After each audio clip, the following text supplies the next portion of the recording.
आ गया, आ गया तू। जो भी इधर आता है उन सभी का मौत निश्चित है। और एक बार जो इस मृत्यु लोक के द्वार पे आता है वो लौट नहीं पाता।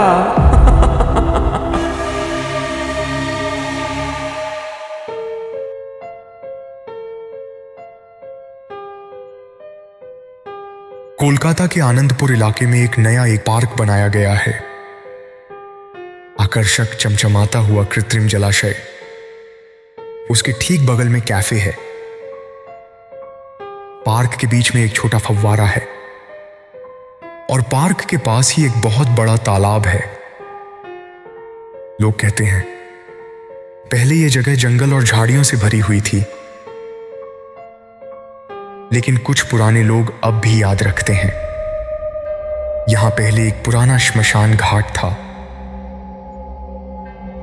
जो 80 के दशक के अंत में थोड़ा समय पहले परित्यक्त हो गया था।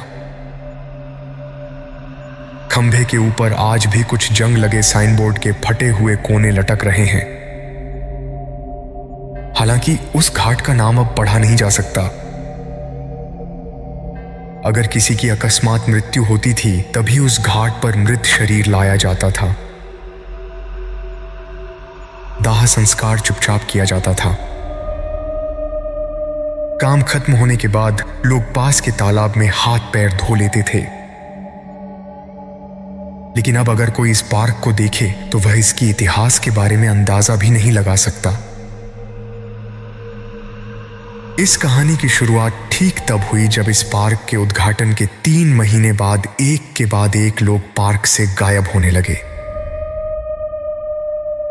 सबसे पहले एक सिक्योरिटी गार्ड, कहा गया वह नौकरी छोड़कर भाग गया है। फिर एक शाम एक किशोर, उसके बाद एक वृद्ध टहलने गए और फिर लौटे ही नहीं। पुलिस आई थी लेकिन कोई खास फायदा नहीं हुआ।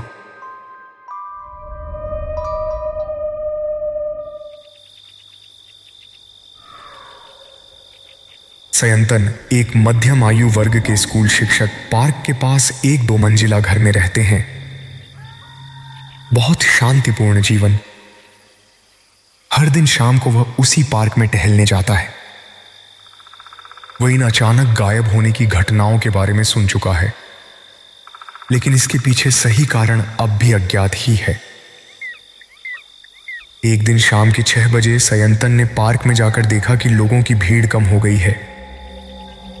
चारों ओर धुंध छाई हुई थी। न पक्षी थे न हवा थी, बस सन्नाटा। अजीब सी एक गंध थी,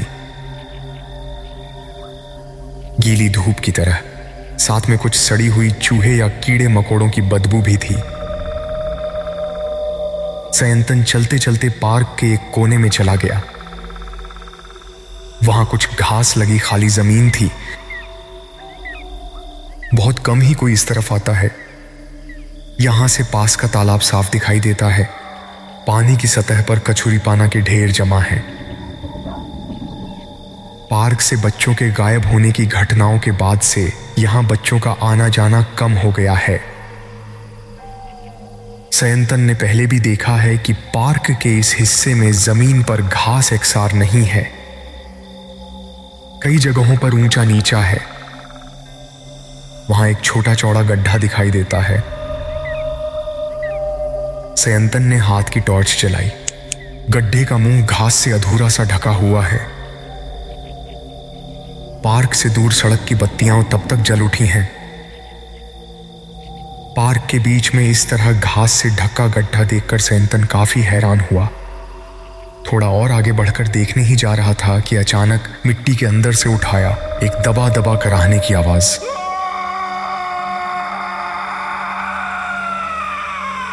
सयंतन चौंक गया और उसी के साथ उसके हाथ की टॉर्च घास भरी जमीन पर गिर पड़ी और उसी के साथ ठंडी सर्द हवा का झोंका। उसके शरीर में सिहरन दौड़ गई। सयंतन ने टॉर्च जमीन से उठाकर उस गड्ढे के मुंह पर रोशनी डाली। वो कराहने की आवाज रुक गई। गड्ढे के मुंह से घास और झाड़ियां हटाने पर गड्ढे का मुंह साफ दिखाई देने लगा। सयंतन ने टॉर्च जलाकर नीचे झांका, लेकिन रोशनी गड्ढे के तल तक नहीं पहुंच रही थी। सयंतन ने ध्यान नहीं दिया था। आसमान में बादल छा गए थे और पार्क पूरी तरह सुनसान था। दूर सड़क पर गाड़ियों की आवाजें भी मध्यम पड़ गई थीं। सयंतन ने जैसे ही गड्ढे के मुंह से टॉर्च की रोशनी हटाई, फिर से वही कराहने की आवाज सुनाई दी। साथ ही और भी आवाजें आईं। बहुत घने और गहरे अंधेरे से आती हुई अजीब सी दबी हुई हिंसक सी आवाज। आ गया तू। जो भी इधर आता है उन सभी का मौत निश्चित है, और एक बार जो इस मृत्यु लोक के द्वार पे आता है वो लौट नहीं पाता। सयंतन गड्ढे के सामने से तेजी से हट गया। सिर उठाकर देखने पर भी वह समझ सका चारों ओर की अंधकार और भी घना हो गया है। गड्ढे के अंदर से सुनाई देने वाली वह आवाज ये किसी इंसानी दुनिया की नहीं थी। सयंतन अपने कानों पर विश्वास नहीं कर पा रहा था। उसने टॉर्च को मजबूती से पकड़कर पार्क के गेट की ओर दौड़ना शुरू कर दिया,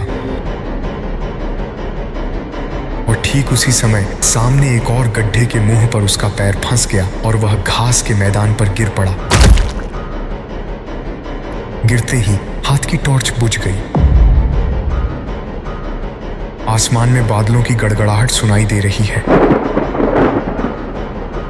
सयंतन ने दोनों हाथों का सहारा लेकर खड़े होने की कोशिश की, तभी उसने देखा पार्क की जमीन असंख्य छोटे छोटे गड्ढों से ढकी हुई थी,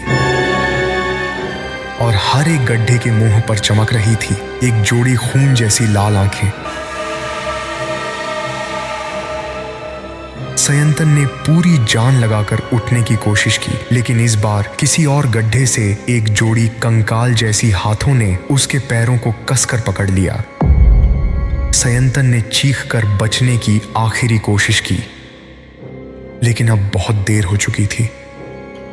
बहुत साल पहले जिनकी अकाल मृत्यु हुई थी, जिन्हें उसी श्मशान घाट में दफनाया गया था जिसके ऊपर अब पार्क बना है, वे सब उस मृत्यु लोक के गड्ढे से एक एक करके बाहर आ रहे हैं।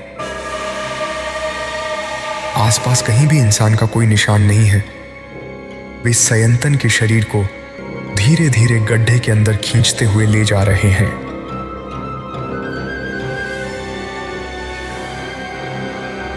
एक एक बूंद करके बारिश शुरू हो गई। लोगों की नजरों से दूर उसका शरीर मृत्युलोक के गड्ढे की गहराइयों में खो गया।